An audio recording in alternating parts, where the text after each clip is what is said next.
Pues bienvenidos a un episodio más de Buscando la Clave. Aquí su servidor Héctor. Yo, Oscar. Y pues el día de hoy, Oscar, me traes un tema ahí más o menos. Quisiera que nos explicaras de qué vamos a hablar el día de hoy. Tenía pensado que podíamos hablar de la libertad esta vez como para dejar descansar al amor, porque ya llevamos un chingo hablando del amor. Y ya es tiempo de cambiar el chip. Pues sí, creo que el amor nunca se acaba, pero sí vamos a cambiar un poquito de tema y vamos a entrar a este tema de la libertad. Me parece un tema muy, muy interesante y que también tiene muchísimo que abordar. Entonces, pues, no sé, me gustaría... Yo intenté abordar más o menos la libertad desde mi área de lo que ejerzo, pues de ingeniería. Y fíjate que no encontré tanto. Me encontré que en la ingeniería, pues, nomás existen lo que es grados de libertad, güey. Que por ejemplo, por decir un brazo robótico tiene grados de libertad, ¿no? O sea, digamos que mi brazo es de robot, ¿no? Al avión, pero sería un grado de libertad, son de movimiento. Por ejemplo, se puede mover en vertical o en horizontal. También en diagonal, puedes traer, puedes sacar, o sea, depende de los ejes de donde se mueva, pues. Entonces son grados de libertad, pero como de movimiento, por así decirlo.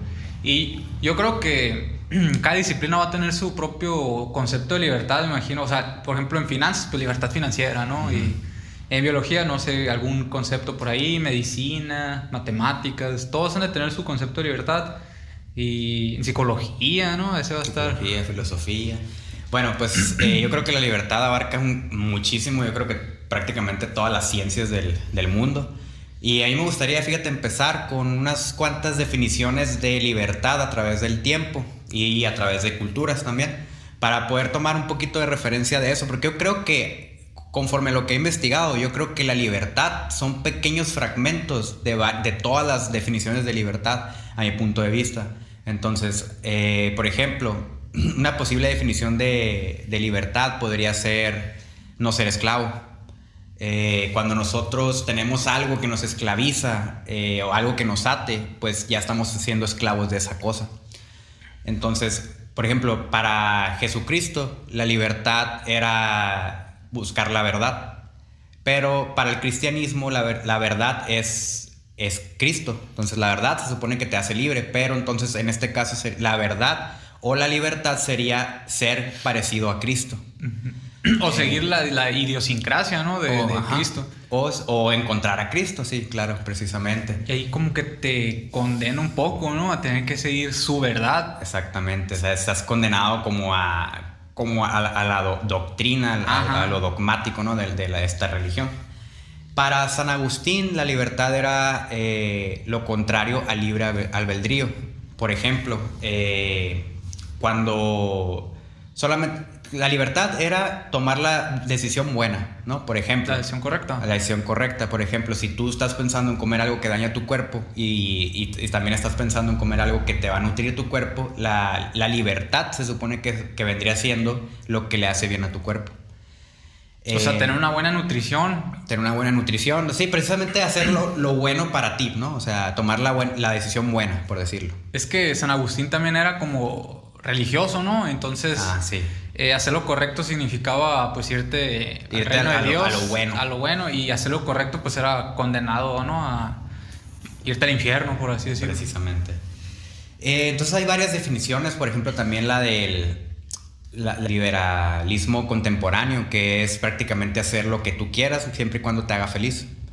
Que a mí me parece muy buena esa, me parece que va muy ad hoc a todo lo que viene siendo la libertad. Y hay varias, ¿no? No recuerdo exactamente quién era esta, pero es también de que nosotros por naturaleza somos libres, pero necesitamos tener un cierto nivel de... Para empezar tenemos que ser varones, adultos y tener buen estatus social. Varones, adultos y buen estatus social. Ajá. Para ser libre. Para ser libres. No recuerdo muy antiguo, me imagino. Sí, porque... no recuerdo de quién era, pero es un filósofo, no recuerdo exactamente. Creo que era de Kant. De Kant, no sé. No estoy muy seguro, pero bueno. Son varias definiciones. Entonces, prácticamente muchas de estas definiciones me parecen muy interesantes porque para mi punto de vista sí se toma mucho fragmentos de todas esas definiciones para crear una definición realmente de libertad. Ahora yo quisiera dar mi punto de vista. Para mi punto de vista está condicionada a lo que nos implantan, a las emociones, a los criterios que nosotros tenemos implantados. Porque cuando nosotros nacemos, y aquí va parte de la crianza, de nuevo vamos a tocar este tema porque es algo que siempre es casi lo mismo, siempre muchos de los problemas son derivados de la crianza. Si no es que todos. Si no es que todos, yo creo que casi todos. Pero bueno, cuando nosotros nacemos yo creo que somos seres en blanco totalmente, ¿no? No tenemos... Esponjas. Somos esponjas, exactamente, somos pequeños saquitos que nuestros padres, nuestros tutores o nuestros cuidadores nos van a llenar con sus emociones, sus criterios, sus pensamientos y demás.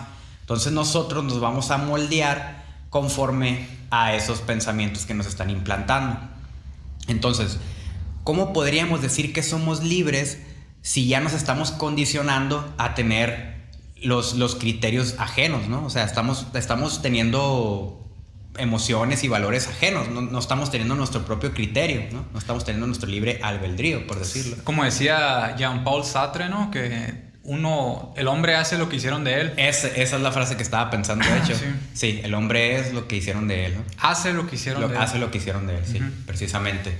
Entonces, yo creo que es un factor muy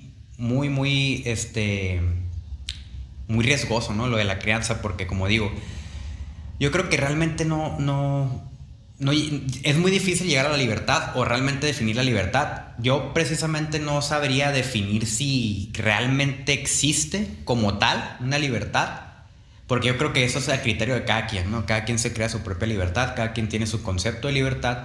Y pues es precisamente como lo que se toca en el liberalismo contemporáneo, ¿no? Que es lo que te haga feliz, lo que te haga bien. Eso es como la libertad, por decirlo. O sea que tú crees o no crees que sí hay libertad, pues es lo que no me quedó claro. Porque dices que estamos condicionados pues por la crianza. Sí. Entonces como que no son, de cierta forma como que creo que intentas decir que no tenemos libertad porque venimos ya educados, pues, ¿no? Sí, ándale, yo creo que la libertad depende mucho de la educación emocional que nuestros padres nos dan. Y realmente yo creo que esa libertad en sí no... Podría decir que no existe, pero ojo, aquí siempre venimos con un tema, con una tesis y siempre podemos salir con otra opinión. Eso se trata, ¿no? Buscando la clave. Pero yo realmente sí creo que no existe una libertad como tal, porque la libertad siempre está condicionada. Y yo creo que es muy responsabilidad de nuestros padres o nuestros tutores el guiarnos a una libertad que sea plena. Porque hay muchas libertades que están condicionadas. Por ejemplo, cuando tú tienes una crianza en un hogar disfuncional, la mayoría del tiempo estás destinado a no tener una libertad o una plenitud, porque hay diferentes casos, ¿no? Pero muchos casos en que es una familia disfuncional, que a lo mejor el padre o la madre engañaban a la otra persona, ¿no? Al otro padre. Y viste todo esto toda tu vida. Y muchas veces se crea... Lo normalizas, ¿no? Lo normalizas, ajá. Pero también muchas veces se crea como esta expectativa en ti de yo no voy a ser como mis padres. O sea, yo voy a tener una familia, voy a desvivirme por mi familia, voy a realmente vivir por mi familia y no me voy a preocupar por mí, solamente quiero que mis hijos sean mejores que yo. Y ahí estás creando una expectativa, una cadena de expectativa que es muy difícil de romper, ¿no? Sin embargo, sigue siendo condicionado todavía por lo que viviste, pues. Está condicionado. A raíz de lo que viviste dices quiero lo contrario. Ajá. Entonces sigues siendo... Estás condicionado. Sigue estando la condición ahí todavía, Estás ¿no? condicionado. Y cuando tienes una familia, pues, bien funcional y lo que quieras, pues también de cierta manera estás condicionado a que tienes que tener como que ese estatus social, como que tienes que seguir con esa evolución de tu familia, a que tienes que hacer esto, que tienes que hacer aquello, la presión social de tus padres que ponen en ti, no sé, a lo mejor si eres de una familia de doctores, dependiendo qué tanta conciencia tengan tus padres, pues muchas veces ponen esta expectativa de que tú vas a ser como yo, ¿no? Tú vas a ser doctor, tú vas a ser ingeniero, tú vas a hacer esto, tú me vas a mantener, tú... Cualquier tipo de presión social, o sea, ya nos estamos condicionando, pues. Ya desde temprana edad nosotros nacemos condicionados porque no tenemos criterio cuando nacemos, no tenemos conciencia. O sea, no, somos personas completamente en blanco y nos vamos a moldear conforme nuestros padres nos den nuestra educación emocional. Entonces, por eso yo creo que estamos completamente condicionados. Como decía Heidegger, ¿no? El estado de interpretado, se dice. Dice que estamos completamente... Todo está determinado, pues, porque dice que... Por ejemplo, tú pones la televisión, güey, y digamos que somos bien cultos y hay un documental, ¿no? De, no sé, de algún animal. Delfines, pues. Entonces... Tú escuchas cosas de delfines y de repente vas a tu trabajo o a la oficina o a la escuela, donde estés, y empieza a salir el tema de delfines. Entonces tú recuerdas lo que viste en el documental y lo vuelves a decir ahí en la plática. Y aquí dice Heidegger que ahí no estás hablando tú, estás siendo hablado. Ajá. No piensas, estás siendo pensado. Estamos repitiéndonos. Entonces ahí... Le llama el estado interpretado porque es una existencia inauténtica, porque no estás poniendo tu propio ser, sino estás siendo lo que alguien más. Que alguien más. Y fíjate que sí, porque hay una fábula que es de la India, la Pinta de la Santa María, donde llegan a América, ¿no? Y están pues puros indios, ¿no? Están todos los indios y nadie sabe qué onda. O sea, ven el barco, pero no saben qué es porque nunca habían visto un barco. Ok. Ajá. Entonces están como que en el puerto, en la playa, como le quieras llamar. Y se reúne todo el pueblo a ver qué es eso. Y nadie sabe qué onda. Y todos están como que viendo qué es eso. O sea, están todos sacados de onda. Entonces va el chamán del pueblo y él dice, es un barco. Les explica qué es y para qué sirve.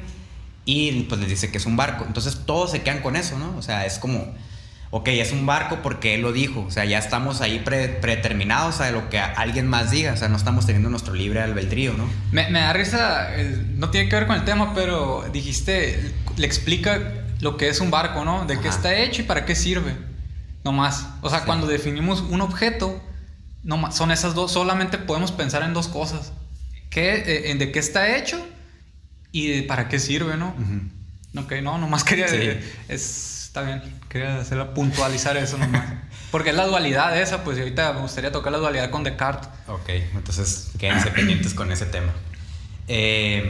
Entonces ya ahí no estamos teniendo nuestro libre albedrío, como dije, porque ya es algo que está predeterminado lo que alguien más dijo. Entonces es como que ¿cómo podemos saber que somos libres? O sea, yo creo que hay personas que pueden ser libres y otras no. Porque ¿hasta qué punto podemos dejar de ser borregos? Dejar de ser lo que alguien más está haciendo, dices. O sea, ¿hasta qué punto podemos desarrollar nuestra conciencia, nuestro pensamiento crítico para realmente tener visión de las cosas, ¿sabes? O sea, no estar condicionados a lo que alguien más nos implantó, lo que alguien más dijo. Pues fíjate, se me hace muy difícil abordar los temas de libertad si no metemos a Sartre, ¿no? Porque Sartre es como que el filósofo de la libertad, así casi. Entonces Sartre dice que nosotros sí nacemos libres. Sí. Y después nos esclavizamos por las modas. Por cualquier cosa que te ate, ¿no? ¿Cómo le dice? Bueno, por perseguir modas. Y después dice que te atas, pero la vida consiste en volver a encontrar tu libertad.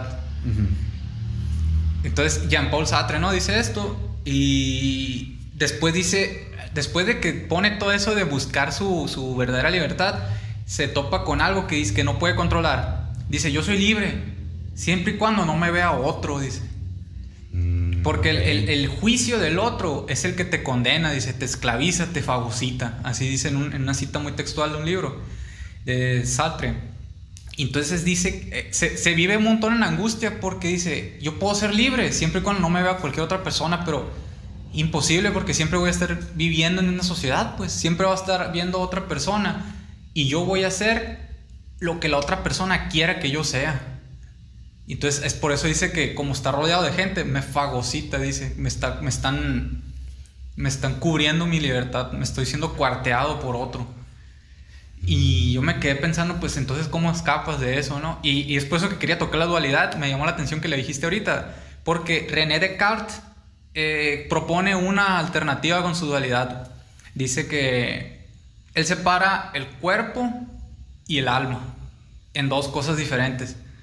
Y entonces dice que el alma es la que puede tener libre albedrío y que puede pensar más allá de todo lo que humanamente nos ata. Uh-huh. Está interesante lo que dice Descartes. El problema es que mucha gente no le gustó porque dice, entonces nomás los que piensan, porque él se refiere mucho al pensamiento, y el René Descartes, porque es el que dice pienso y luego existo, ¿no? Ajá, sí. Al contrario de Sartre, que él dice existo y luego me defino, dice Sartre. Pero bueno, René Descartes dice pienso y luego existo. Entonces hubo mucha controversia porque dice, entonces nomás existen los humanos y los animales no existen. Entonces, o ¿cuándo es que empezamos a existir? Pues porque el Homo erectus hubo un parteaguas en el que ya empezó a haber un brinco en el raciocinio al Homo sapiens. Entonces le cuestionaron un montón esto a René Descartes. Entonces, ¿cuándo existimos? Entonces, ¿éramos libres antes o somos libres después? ¿O cuándo somos libres? Pues, ¿cuándo es que hay alma en el Homo?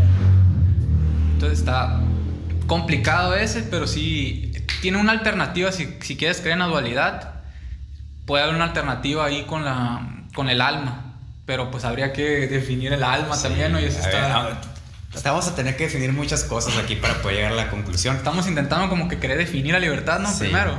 Pero fíjate que interesante lo de Sartre, creo que era, que comentaste ahorita. De existo y luego me defino. Ajá. Lo de que los otros te limitan tu libertad. Sí. Eso. Está muy interesante porque vamos a ponerlo como en términos de hoy en día, ¿no? O sea, más mundanos, que vendría siendo como lo que el otro piensa de ti, ¿no? De que, por ejemplo, cuando a ti tú tienes una pasión, digamos que es la música, te gusta cantar o algo por el estilo, y te da vergüenza y no lo haces porque estás pensando lo que va a decir el otro de ti. Entonces, ahí ya te estás limitando, limitando tu libertad, porque la pasión también yo considero que es mucho aparte de tu libertad, tus pasiones, porque es como la manera en la que tú libremente te estás expresando.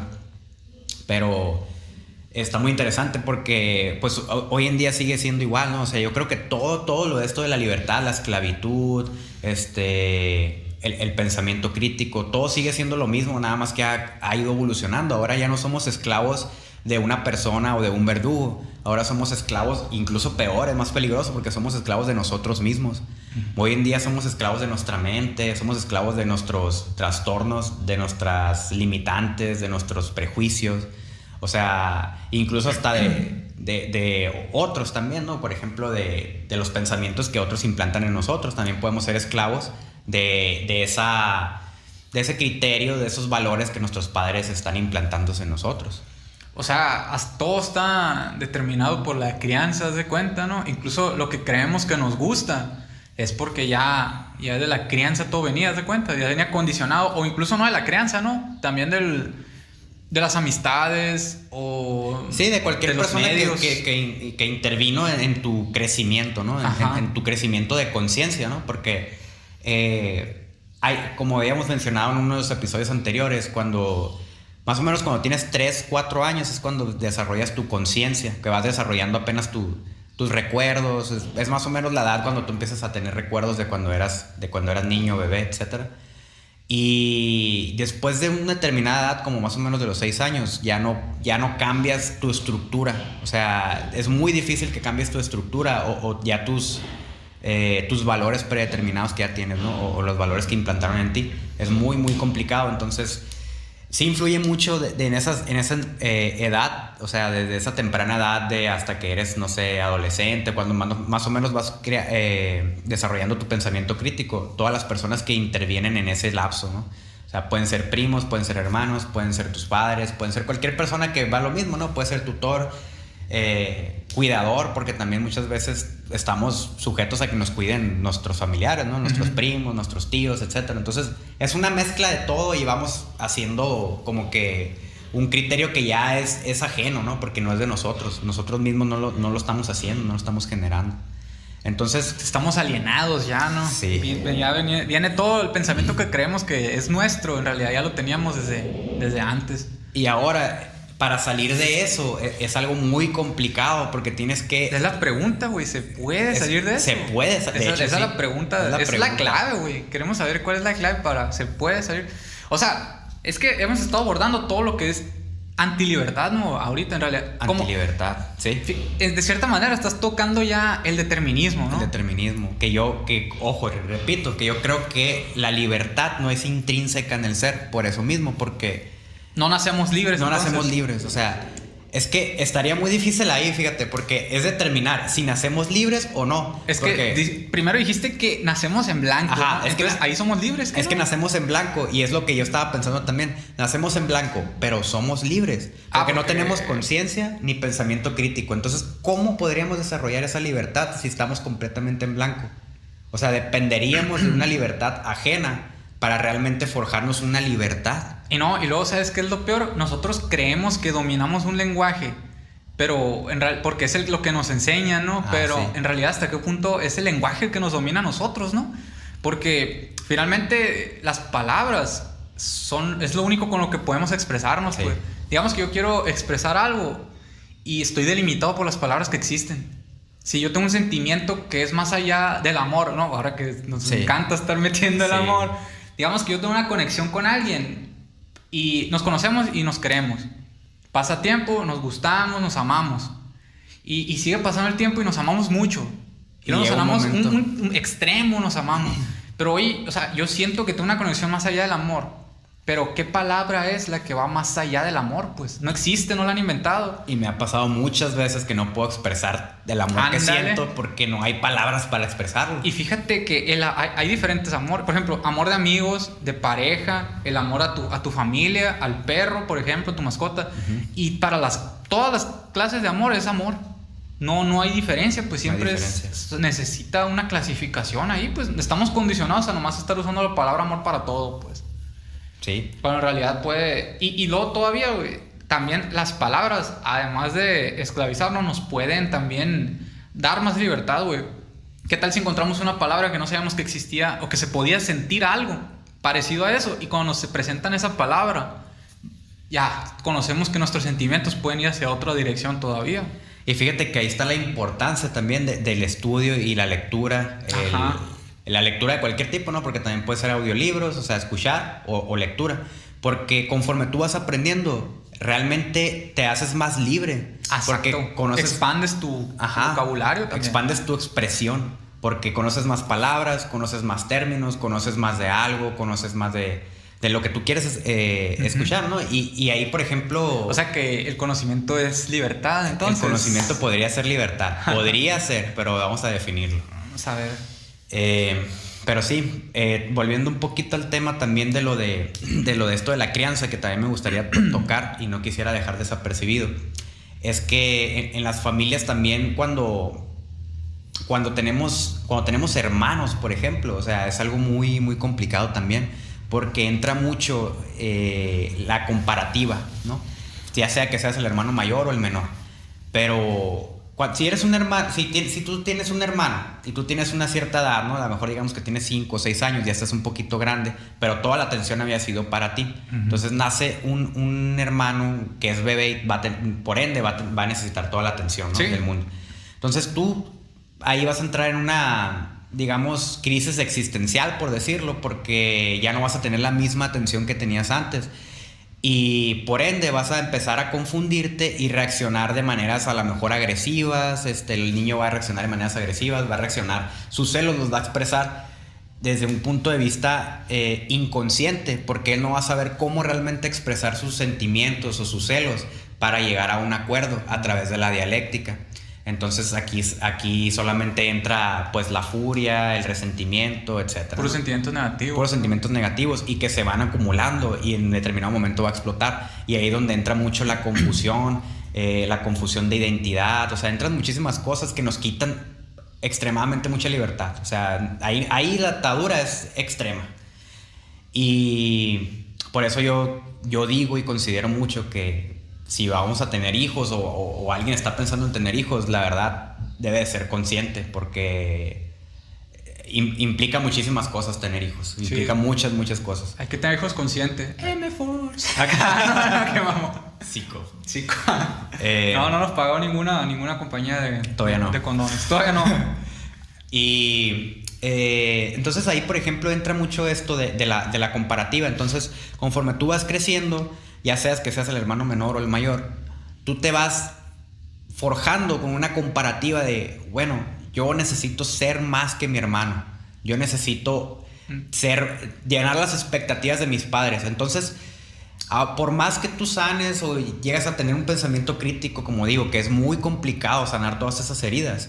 Y yo, como siempre te he dicho, a mí se me hace que nunca las sanamos. Y yo creo que nunca las sanamos realmente. En realidad es canalizarlas. Las emociones, Simón. Pero casi siempre, al final, todos estos traumas, trastornos o como le quieras llamar, de todo esto que nos quedó de nuestra infancia, ya sea si tenemos hermanos o no, de toda la educación emocional que nos dieron nuestros padres, queramos o no, siempre va a influir en nuestra toma de decisiones. Sí. Siempre.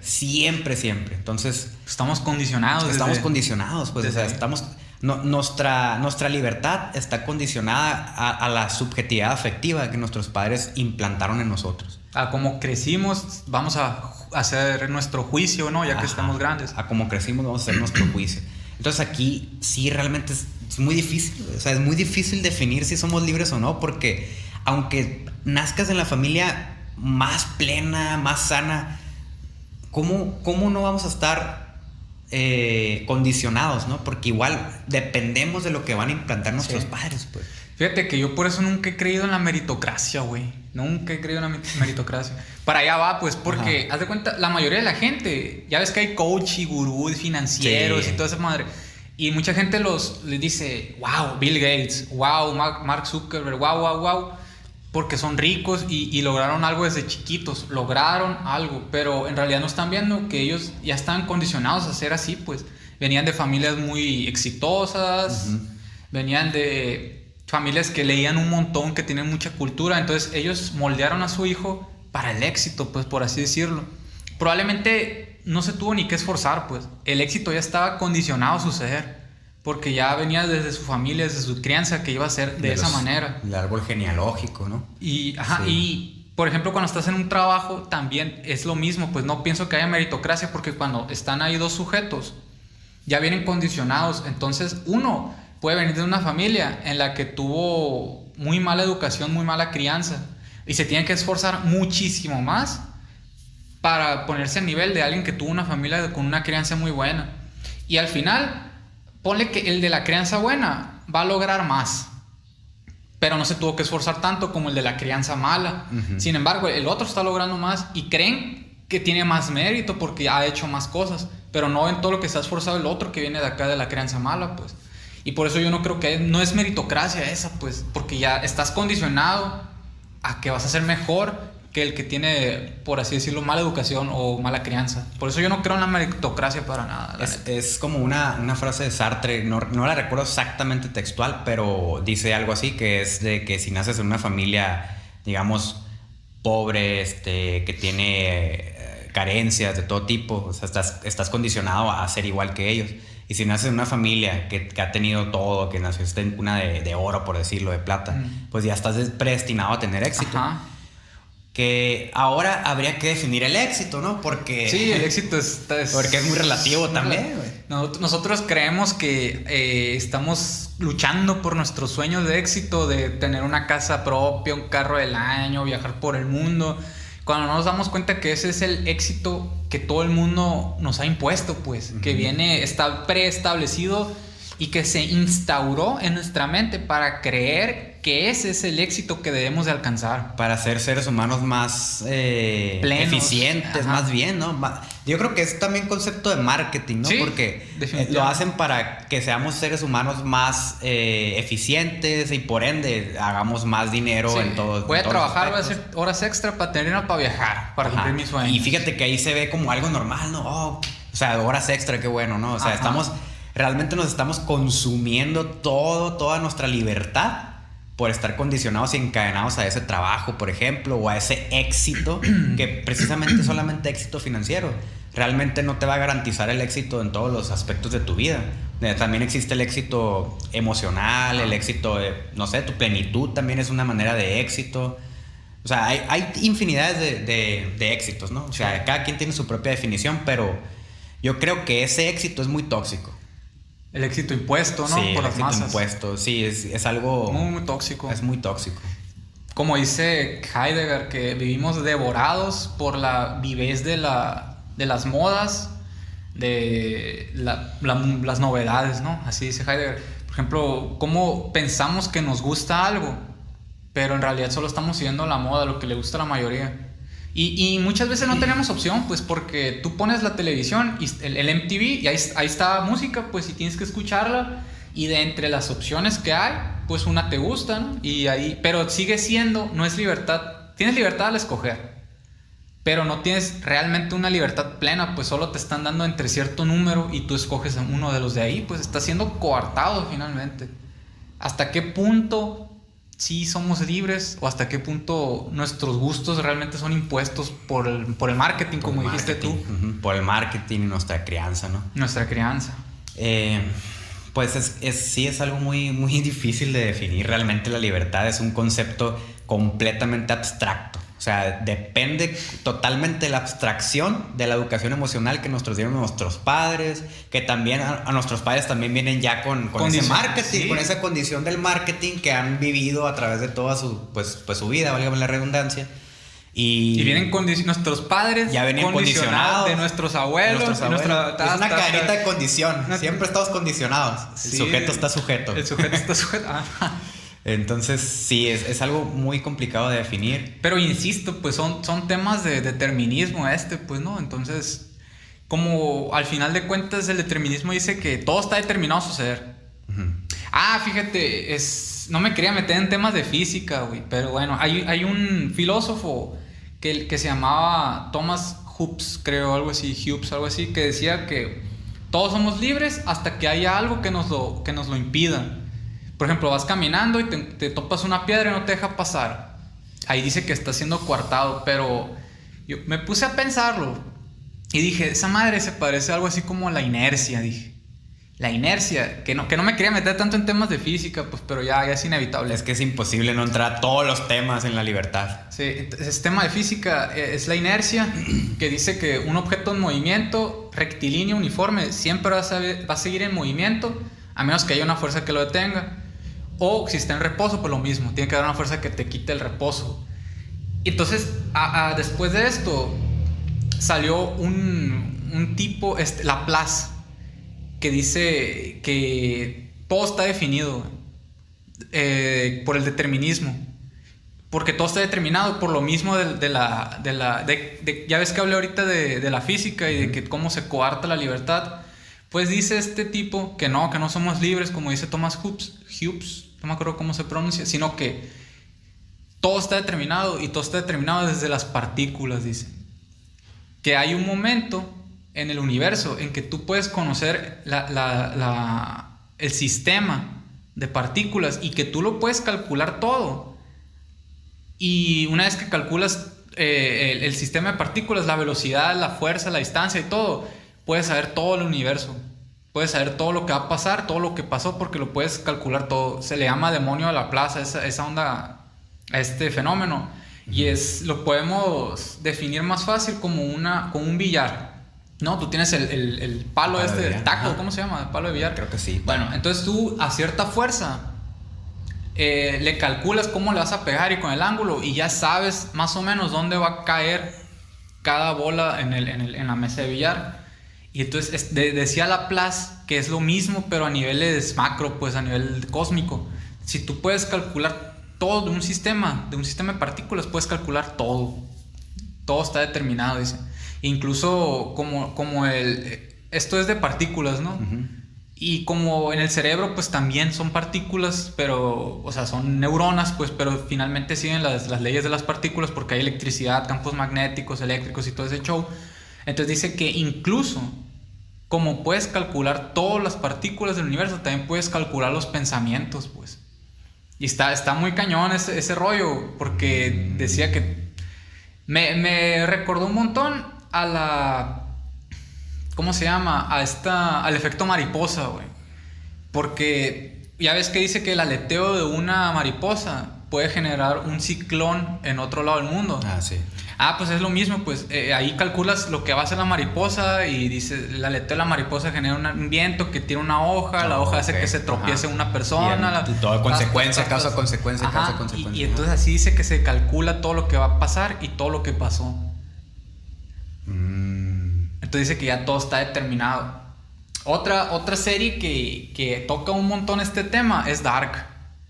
No sé si la viste. Sí. Es completamente una serie determinista esa serie. Esa serie. Esa serie. Por ejemplo, y tocan los viajes en el tiempo inclusive, ¿no? Está densa. Y ahí el personaje principal intenta cambiar el destino de todas las maneras posibles. Y llega un punto en que no se da cuenta que no la puede cambiar. Pues. Aunque sean diferentes, digamos, líneas de tiempo, siempre sigue siendo lo mismo, el mismo determinismo. Hasta tal grado que, bueno, eso ya es un elemento de la serie, ¿no? Pero que llega al pasado. No quiero darle spoilers tampoco. Bueno, ya, yo creo que ya todos la vieron. Los que la iban a ver, ya la vieron. Ya están determinados a verlo. O si no, pausen el video aquí, vayan a verla y ya vuelven. Ya están determinados a verlo. No, que sale en el pasado, que quieren matar al principal. Y trae una pistola y le quiere disparar y no la puede disparar, no tiene balas. Cuando él mismo se quiere matar, ¿no? ¿Es? Ah, también. Cuando se quiere matar él mismo, que se quiere ahorcar y se rompe la soga. O no me acuerdo si entra alguien a salvarlo, no me acuerdo. El punto es que no se puede matar, pues. El punto es que no se puede matar porque ya está determinado que debe cumplir una función en el universo, güey. Sí, está muy cabrón esa serie. Está muy, muy cabrón. Entonces, es una serie completamente determinista esa. Y se le llama... Se basaron mucho en la teoría del caos para completar esa serie. Entonces, la pregunta es... ¿En dónde? ¿En qué punto? ¿Cuándo? ¿Cómo somos libres? Pues... Y es que también, fíjate que estaba pensando que la libertad también está condicionada con el concepto de bien y mal. Porque, por ejemplo, la definición de libertad de Jesucristo que hablábamos, ¿no? Que es de que para que puedas encontrar libertad tienes que encontrar la verdad, porque la verdad te hará libre. Pero la verdad es parecerte a Cristo. Y en teoría, por el cristianismo, parecerte a Cristo es algo bueno. Entonces, hay todo tipo de personas, ¿no? Y para algunas personas la libertad quizás sea algo que está mal en la sociedad, ¿no? A lo mejor tiene gustos distintos. O como dicen, qué libertino eres. Qué libertino, ajá. Y entonces ahí ya estamos condicionados también, porque si fuéramos totalmente libres, imagínate, ¿no? Porque no habría leyes para empezar, o sea, no estaríamos condicionados por las leyes. Hay miles y miles de personas que se han dedicado al asesinato, por ejemplo, y para ellos eso es como libertad, eso es como una manera de satisfacerse, que al final de cuentas, ¿qué es la libertad, no? O sea, tener satisfacción, sentirte bien, sentirte pleno, y esa es la manera que ellos se sienten plenos. Pero a mi punto de vista, aclarando, no se me hace algo bueno, ¿no? Pero ¿por qué no? ¿Sabes cómo? O sea, ¿quién determina que no es algo bueno? Pues es la sociedad, la moral, la ética. La ética, ¿no? La sociedad. La sociedad, pero ya se está condicionando, pues es el punto, que siempre al final de cuentas terminamos condicionados, pues. Los gustos incluso son condicionados, ¿no? Por lo que las vivencias y todo eso. Sí. O sea, ¿hasta cuándo vamos a escapar? Pues la pregunta es... ¿Hasta cuándo podemos realmente ser libres? Pues entonces... ¿Realmente, no existe entonces la libertad? ¿Realmente existe el libre albedrío? O sea, ¿realmente existe? Sería esa la pregunta, ¿no? No, y fíjate que ya dejando de lado un poco la física, que al rato la quiero retomar, pero vi un experimento que se llama The Libet, o Libet, no sé cómo se pronuncia, que es de un psicólogo que antes se pensaba, o no sé si todavía se piensa mucha gente, que tú primero piensas y después haces el movimiento. Como lo que decía Kant, era, ¿no? No, ¿quién era? Heidegger. Que era primero pienso y luego existo. No, ese era Descartes. Pienso y luego existo. No, pero aquí es diferente. En el experimento de Libet, como se pronuncia, hacen un experimento que te ponen a que muevas una parte de tu cuerpo y te ponen para detectar cómo se genera la electricidad. No voy a entrar mucho en detalles, pues. Sí. Pero total que la conclusión es que no. Primero se accionan los músculos, primero nos movemos y después llega el pensamiento de lo que vamos a hacer al cuerpo. Muchos creen que el libre albedrío es porque primero vamos a pensar y luego vamos a hacer, ¿no? Entonces como que el pensamiento va más allá de todo lo que, de lo que hagamos. Y aquí con estos experimentos estamos viendo que no, que primero nos movemos y después pensamos pues. Pues es que, pues sí, porque por ejemplo primero tendrías que ser para poder, o sea, yo pienso que no puedes pensar y luego ser, pues, como esta teoría, porque yo creo que primero tendrías que ser para poder pensar, ¿no? O sea, primero existo y primero luego me defino. Eso, precisamente, porque como decía Sartre. ¿Cómo vas a pensar sin ser? Sí, ¿cómo puedes pensar sin ser? Y es lo mismo, o sea, eso se podría poner en perspectiva de cuando nacemos y estamos en blanco. ¿Cómo puedes pensar sin ser? Porque ahí, o sea, ya no eres. existimos, pues, sí. Ajá, ya eres, pero no tienes nada, pues no tienes conciencia, no tienes pensamiento crítico, o sea, prácticamente no eres nada. Sí. Y luego ya ves que los pensamientos son movimientos eléctricos, pues, en el cerebro, finalmente. Entonces, imagínate que primero pensáramos. Imagínate que es abstracto el pensamiento, la voluntad, vamos a poner. Uh-huh. Que tú hagas pensamientos en relación a tu voluntad, que tú generabas pensamientos, siendo la voluntad abstracta, ¿no? Que no existe y que los pensamientos pues van a generarse pues casi mágicamente pues por tu alma, por tu voluntad, lo que sea. Uh-huh. Si generamos pensamientos infinitos por voluntad, significa que generaríamos electricidad infinita a voluntad, pues. O sea, nos pondrían una batería en el cerebro y electricidad infinita. Lo cual no es así. Sí. Pues. El pensamiento es consecuencia de la electricidad, pues, que generamos en el cerebro. No la electricidad consecuencia del pensamiento. Está cabrón, güey. Seguimos con esta duda, ¿no? De qué es la libertad y si realmente existe. Porque yo planteo lo mismo, ¿no? Pues, con lo que nos han implantado, con lo que tenemos implantado de todos lados, de todo lo que hemos recibido con toda nuestra crianza y nuestro crecimiento. O sea, estamos en una paradoja existencial que es bien difícil de salir, si es que salimos. Entonces, aquí, ¿cómo podríamos definir o cómo podríamos saber de qué manera salimos? Pues fíjate que ¿Tú tienes alguna? ¿Cuál es la paradoja que dijiste? La paradoja existencial del implantamiento emocional, pues, que tenemos de toda la información ajena, porque realmente somos receptores de creencias ajenas.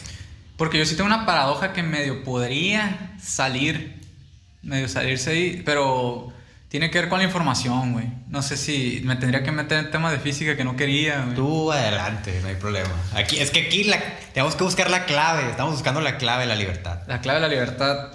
Yo creo que no todo está determinado porque vamos a remitir otra vez a la física, ¿no? La ciencia nos va a salvar esta vez.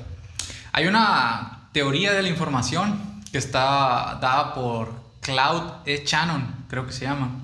Es el padre de la teoría de la información. Es un matemático que vivió, creo que en 1910, algo así. Por ahí por la Segunda Guerra Mundial hizo la teoría de la información. ¿Y en qué consta? Él dice que se puede optimizar el lenguaje. Y es el padre de las telecomunicaciones y que todo eso que se manda por teléfono, la información, la paquetería de datos y todo eso. Y él dice que en el inglés hay un 75% de redundancia. O sea, hay muchas palabras que se pueden quitar y que no contienen la información quitarlas o ponerlas. Por ejemplo, en español está el, la, que, muchas palabritas pues que puedes quitar. Y pues hay otras palabras que te dan mucha información. Por ejemplo, perro, calle, carro, ¿no? A lo mejor puedes contar una historia con esas tres palabras, pues. Uh-huh. Entonces él dice que se puede optimizar mucho el lenguaje. Y aquí surge su teoría de la información.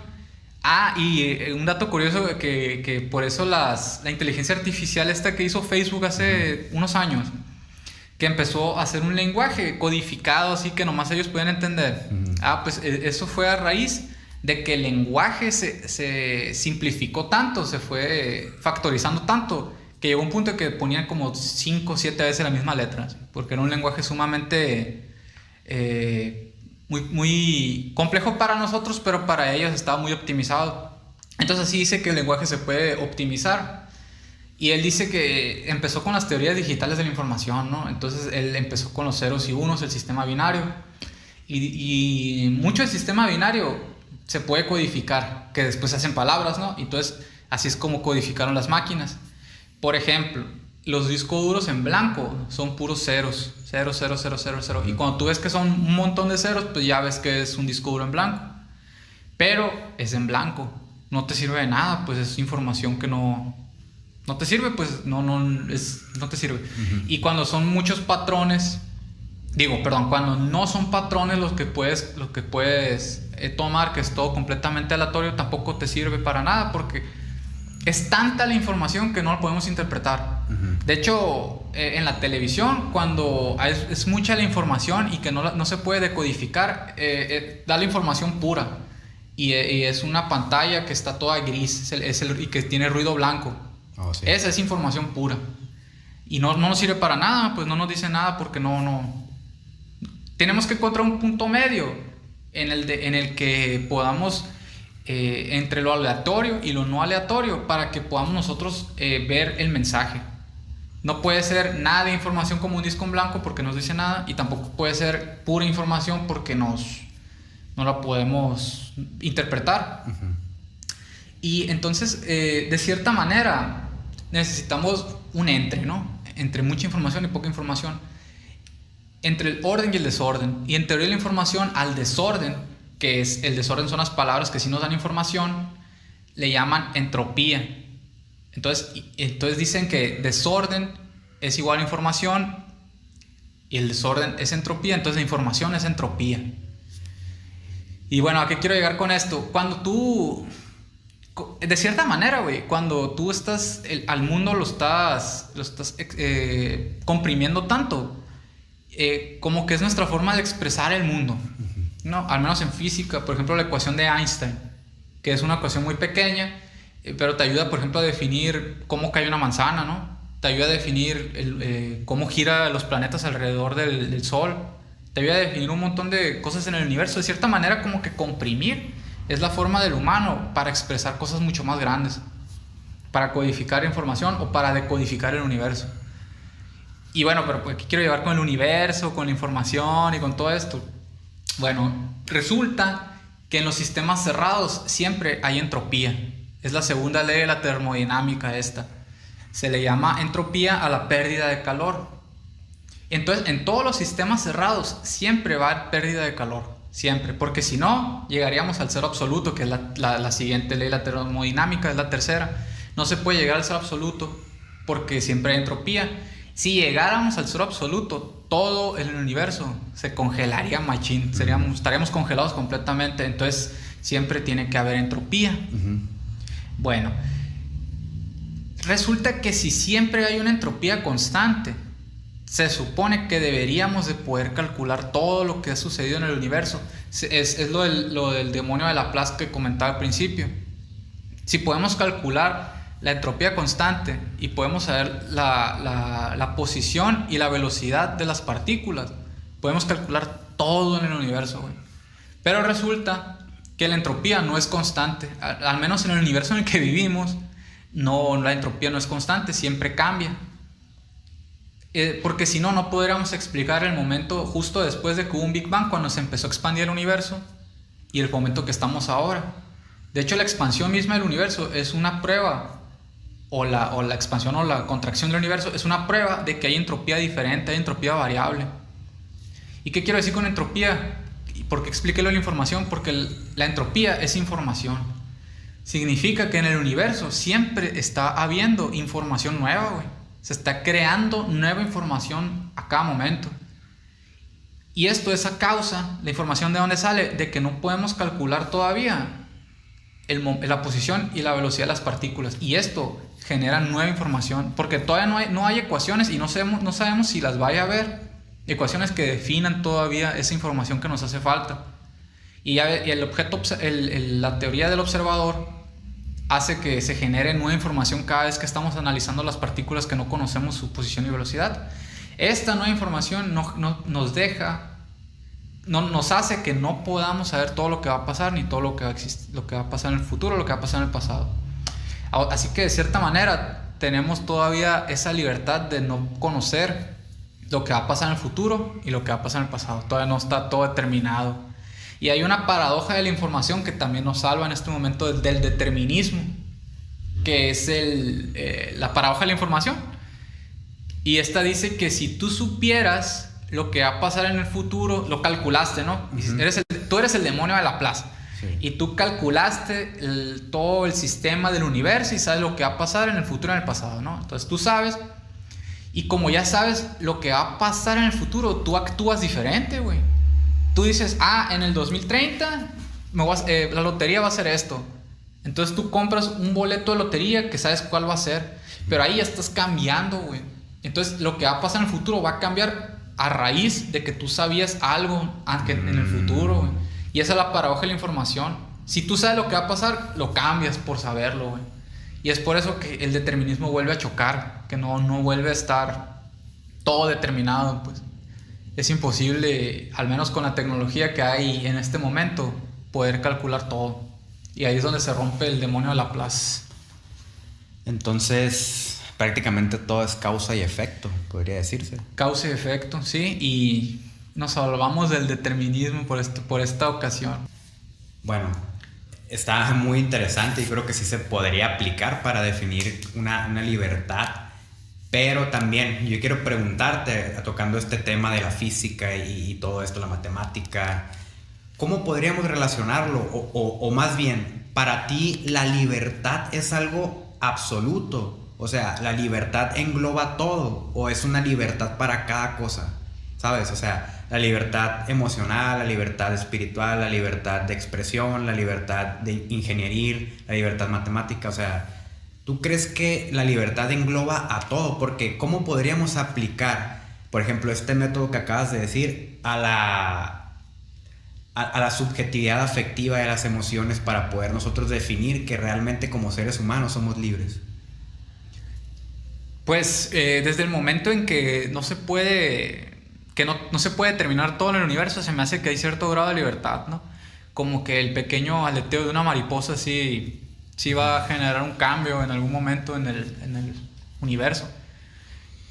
Pero si todo estuviera determinado, pues sí diría que está difícil tener libertad. Porque, por ejemplo, como seres humanos, la diferencia de todo esto, de lo que acabas de explicar físicamente y de cómo el aleteo de una mariposa puede hacer varios estragos para que sucedan ciertas cosas y que no todo está predeterminado, pues.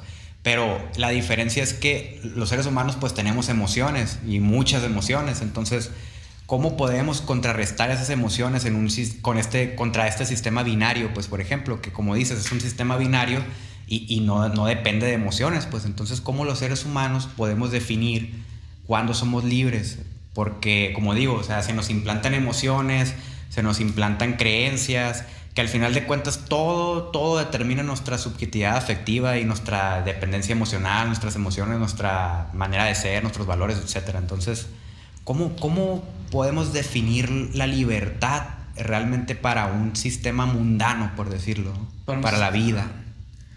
Pues está muy difícil. Fíjate que Heidegger decía que el humano no es realidad, o el hombre no es realidad, decía, es posibilidad. Es la posibilidad de todas las posibilidades. La posibilidad de todas las posibilidades. ¿Y cuál es la posibilidad de todas las posibilidades? Que pues es la muerte, ¿no? Y dice que puedes ir al cine y hay la posibilidad de que te mueras, de que te caiga el techo, que te atropelle un carro, pues, no sé, o sea, puedes estar dentro del hospital y hay un terremoto y te mueres. Dice que la posibilidad de todas las posibilidades es morir y que el ser es un ser para la muerte, pues, finalmente. Y dice que en el momento en que conocemos esa angustia de que estamos hechos para morir, es que somos realmente libres, decía Heidegger.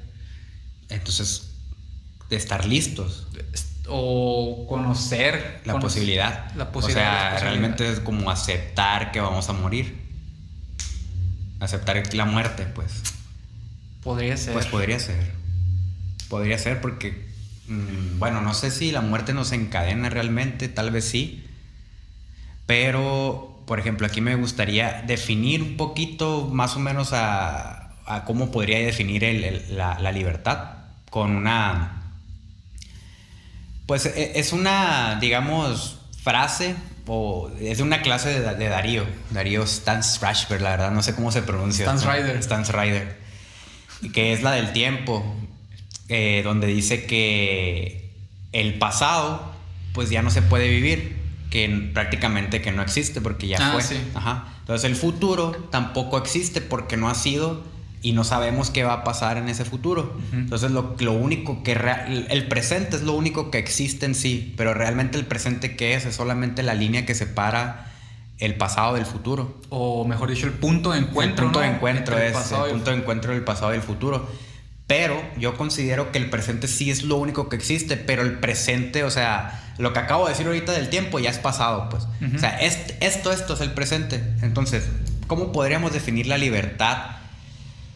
Pues yo creo que disfrutando el presente, ¿no? O sea, disfrutando, aprendiendo y conociendo tus pasiones, redescubriendo tus pasiones, que es un tema muy interesante que me gustaría tocar también, pero así a grandes rasgos.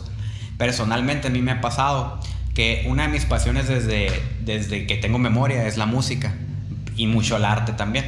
A mí me gusta mucho eso, es una de mis pasiones.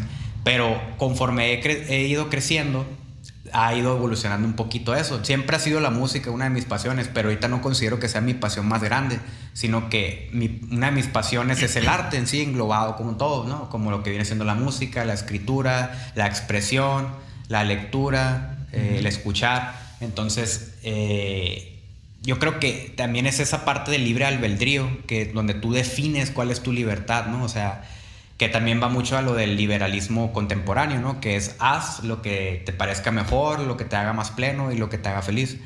Como San Agustín que decía, ama y haz lo que quieras. Ándale. Podría ser una de las definiciones de libertad, que yo creo que es una de las más... Pues mira, me parece, güey, ¿no? Empezamos queriendo definir y determinar la libertad, pero, o sea, definir tiene finir, que es finalizar, y la otra es determinar, que tiene terminación, que es terminar. Y se hace que definir y determinar son en sí impropios de la libertad. Sí. Estamos queriendo encasillar a la libertad a un concepto. Y yo creo que eso es impropio de la libertad en sí misma, y me parece que la libertad tiene que ser libre, pues. Y yo creo que eso es algo hermoso, pues, que cada quien tiene libertad de poder elegir su propio concepto de libertad. Me parece que eso es algo más que solo hermoso. Sí, porque realmente lo que hacemos con la libertad es encorsetar la libertad. O sea, realmente nunca tenemos esa libertad de definir, o bueno, no definir en este caso, sino de buscar cuál es nuestra libertad. Uh-huh. Por lo mismo de que estamos siempre condicionados. Y hay que recordar que no todo está determinado, ya que todavía no podemos calcular todo lo que va a pasar, ¿no? Entonces, puede que sí haya cierto grado de... Podría ser, aunque yo creo que desde el punto de vista psicológico, sí hay muchos patrones que están predeterminados. No, sí, claro que yo sí. Yo creo que sí. Y yo creo que tal vez te da cierta libertad el darte cuenta cuáles son esos patrones, darte cuenta de las condiciones que te condicionaron. Es que realmente no puedes cambiar algo o no puedes eliminar o sanar un problema sin primero identificarlo. Así es. O sea, tienes que identificarlo para poder buscar la canalización que te va a hacer libre. Y así es como se rompe el determinismo. Es como se rompe el determinismo, precisamente. Aunque yo creo que siempre va a influir esta subjetividad afectiva que tienes implantada en tus decisiones. Sí. Queramos o no, o sea, realmente no sé si alguna vez terminamos de sanar. Porque yo creo que los problemas no se erradican, sino que se canalizan. Ajá. Entonces, no sé, ¿tú qué opinas de la libertad? O sea, ¿cuál sería como tu... definición, tu concepto de libertad? Pues fíjate que yo pienso que sí hay libertad, que sí podemos llegar a ser libres, pero a través de mucha conciencia, que a través de pequeños cambios atómicos, moleculares, podemos llegar a hacer un cambio que nos dé cierto grado de libertad. Y también eso es algo muy hermoso de lo de la libertad, ¿no? Que tú tengas la capacidad de cambiar de opinión, de pensar distinto. A lo mejor ahorita llegamos a esto, pero tal vez después tenemos otro concepto de libertad o de amor o de verdad, ¿no? O sea, como lo que platicamos de la verdad variable, que siempre va cambiando, y eso es algo muy bonito, que siempre puedas ir cambiando tu perspectiva, buscando otras claves. Y yo creo que la libertad nos hace libres. Sí, yo también. Y yo creo que el determinismo, o que te diga que todo esté determinado, tal vez no sea tan malo, pues también el saber que las condiciones nos condicionan te hace ser empático con las personas. Por ejemplo, el decir que alguien no sé, es muy pobre o de escasos recursos, te da a ti saber que él no quiso ser así, sino que él tuvo la desgracia o la mala fortuna de nacer en una cuna pues no tan agraciada, y te hace ser empático, pues a conocer las condiciones que lo condicionaron. O también no tener tantos ídolos, idolatrar gente, perdón. Idolatrar. De decir, ala, es rico y llegó ahí por su mérito propio. Pues no, o sea, ya estuvo condicionado a ser rico. Entonces, pues el determinismo tiene cosas buenas, te hace ser empático, te hace saber de dónde naces, de las condiciones, el por qué eres como eres, el por qué no eres otras cosas que no eres. Tiene sus cosas buenas, no todo está mal. Pero insisto, yo pienso que no todo está escrito hasta la fecha, porque no hemos conocido las ecuaciones que definen todo el universo, en pocas palabras. Sí, yo también opino lo mismo. Yo creo que no todo está predeterminado tampoco, o prescrito. Sí, hay muchas condiciones, ¿no? Sí, hay muchas condiciones. O sea, tenemos ataduras y cadenas, eso sí. Siempre, no sé si realmente se rompan en algún momento, si las vamos a terminar de sanar. Pero realmente creo que no está predeterminado todo, porque como hablábamos en los episodios anteriores, por ejemplo, sobre el amor de la vida, no podemos saber cuál es el amor de nuestra vida hasta que termine nuestra vida, hasta que se totalice ese amor. Y somos libres de enamorarnos de la persona que queramos. Somos libres de enamorarnos de las personas que queramos. La pregunta. Pues si sanamos lo suficiente, yo creo que sí. Pero si no, nunca vamos a terminar de buscar a nuestros padres o nuestros... como Freud. O sea, estamos condicionados a estar enamorándonos de personas acá. Yo creo que estamos condicionados a la desgracia, por decirlo, que nuestros padres también vivieron, ¿no? O sea, siempre terminamos buscando esa misma relación que nuestros padres tuvieron. Muchas veces, o sea, si viste, por ejemplo, un hogar tóxico, tú vas a buscar una pareja tóxica con la que te estés peleando cada rato, ¿das de cuenta? Ándale, y lo vas a ver como algo normal, pues, porque eso es lo que te implantaron y eso es lo que tienes, pues, es tu normativa eso. Entonces... Y conocer eso, darte cuenta de las condiciones primarias, te puede hacer romper el ciclo, pues. Te puede dar cierto grado de libertad. Te hace libre. Entonces, sí podemos concluir que el conocimiento te hace libre. Conocimiento te hace libre. Me gusta, me parece bien. Pero, concluimos que puedes llegar a ser libre, pero aún seguimos sin definir en sí la libertad, ¿no? Sí, es que... Está muy extenso ese tema. Es que yo creo que llegamos a la preconclusión, porque podemos volverlo a tocar el tema. Creo que va a ser algo que vamos a tocar después, conforme vamos evolucionando, pero llegamos a la preconclusión de que... pues la libertad no tiene una definición, ¿sí? Sino que es un concepto. De hecho, sí, la libertad es un concepto abstracto. O sea, no es algo absoluto, pues no es algo que sea... que tenga una definición tal cual, ¿no? La libertad es libre. La libertad es libre.